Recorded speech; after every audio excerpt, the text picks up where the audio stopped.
Take that in. Wise words, my friend, wise words. Today I'd like to speak with you about the power of faith. How did the rose dare to open its heart and give to the world its beauty?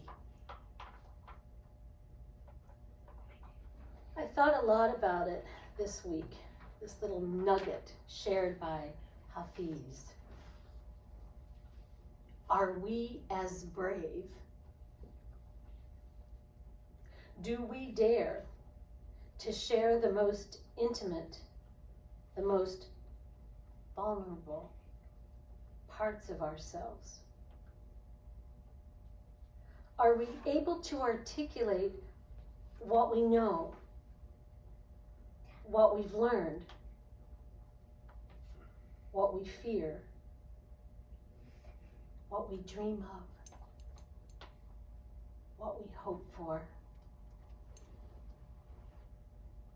To disclose our most heartfelt dreams is to become vulnerable to the naysayers and the pessimists in our midst.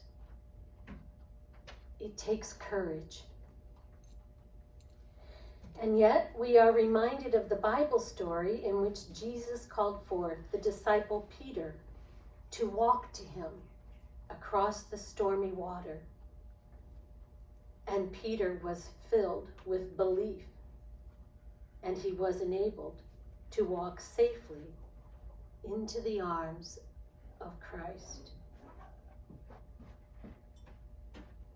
Do we act on what we believe? Do we walk the talk, as they say? Look for a moment or more at your own choices, your own actions. Does it reflect your belief in a God of love? Do you witness love in action every day, here and now? Do you wake up and decide to look and find demonstrations of loving kindness throughout your day, wherever you may be? Are you watching for it? Are you grateful for it? Do you acknowledge it to that person or group or circumstance or to God? Are you able to gratefully receive gifts of loving kindness during each day? For some of us, it's a challenge to gratefully receive gifts of loving kindness. For some of us, it may be a new experience. Do you believe that you can trust God? Do you look for moments in which you realize God had your back in a precarious moment? Thank you, God. Yes. Thank you, God. Let us this week ask ourselves, has the power of faith sunk its deep roots into the garden of our hearts? Do we allow ourselves to dream, to imagine all that might be, all that we might become, all the good that's ready and willing to come into our lives? Can you envision that?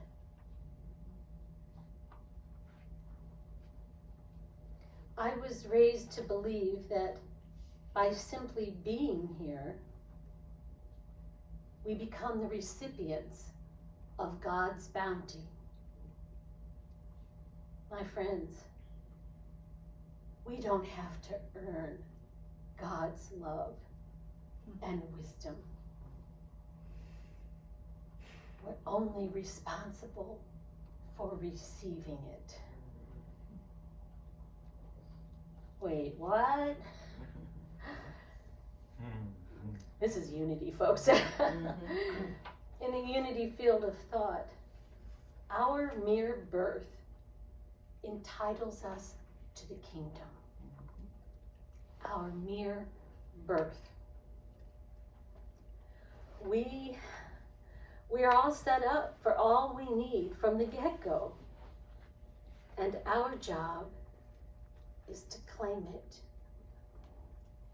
And then to make wise use of it.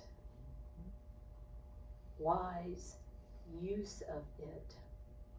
Now, first pass, that doesn't sound so hard. But what is ours to do in real life, meaning our everyday lives?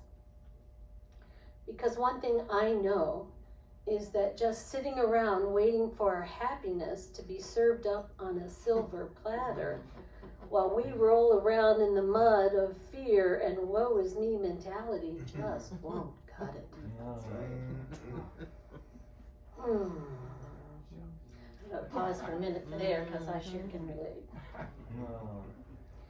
Like it or not, we totally live in a DIY world. Now, for those of you who aren't really into the maker scene, that's a do-it-yourself kind of life. God's got our back, but it's up to us to take the steps. We live in a free world, and we have been given unfathomable powers of choice. My friends, we have been given the very keys to the kingdom.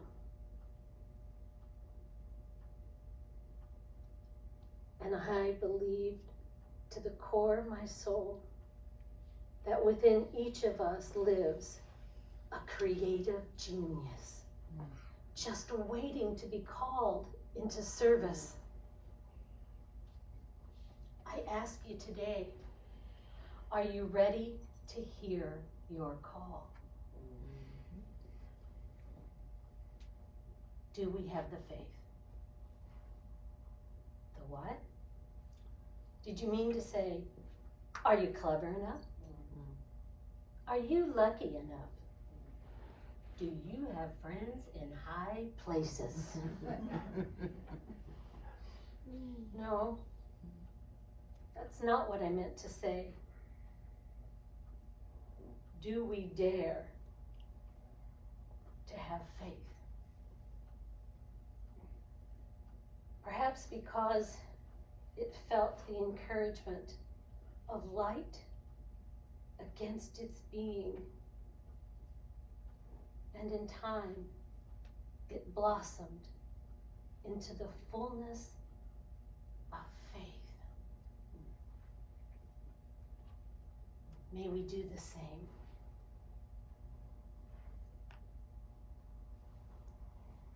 So take a breath. And that's my essential message today, but I've got a few more things I'd like to share.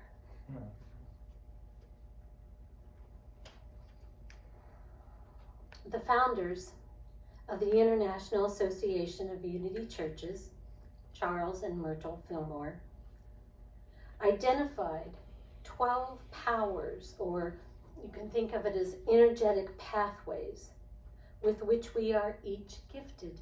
This is our belief.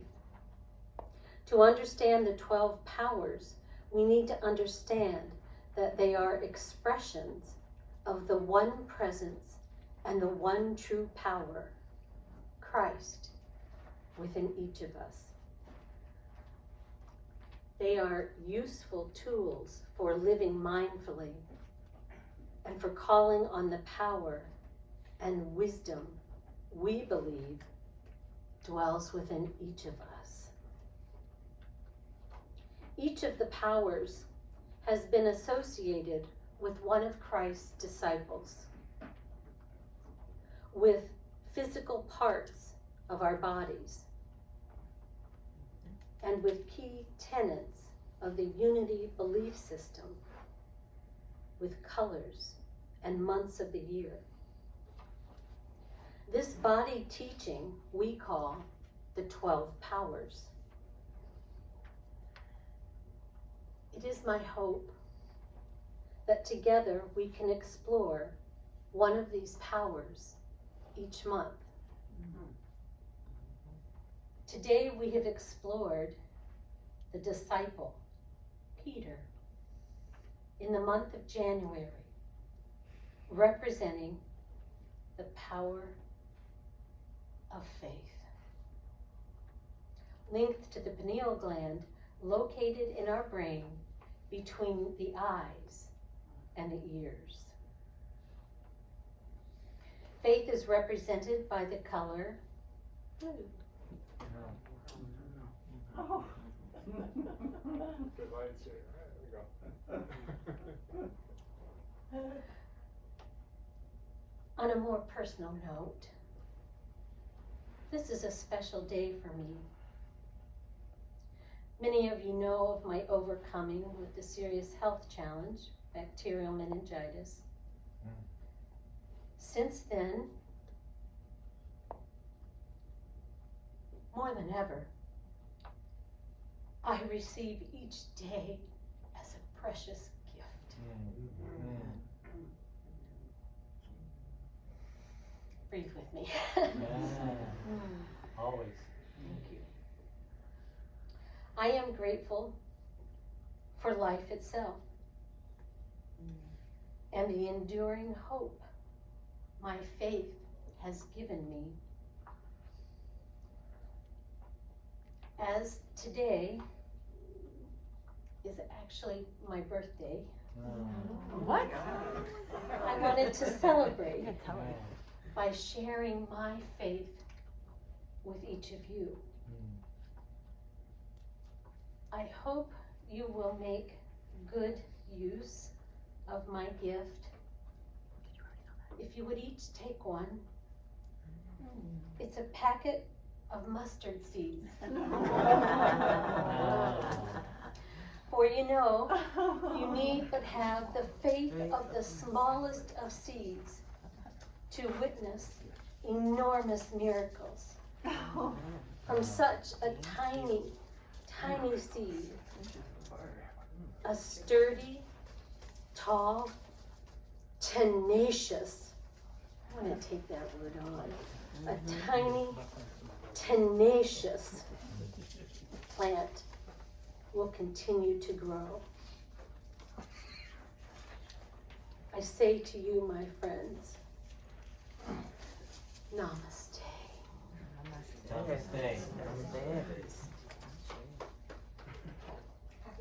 I got a little joyful music. 1, 2, 3. Happy birthday to ya. Happy birthday to ya.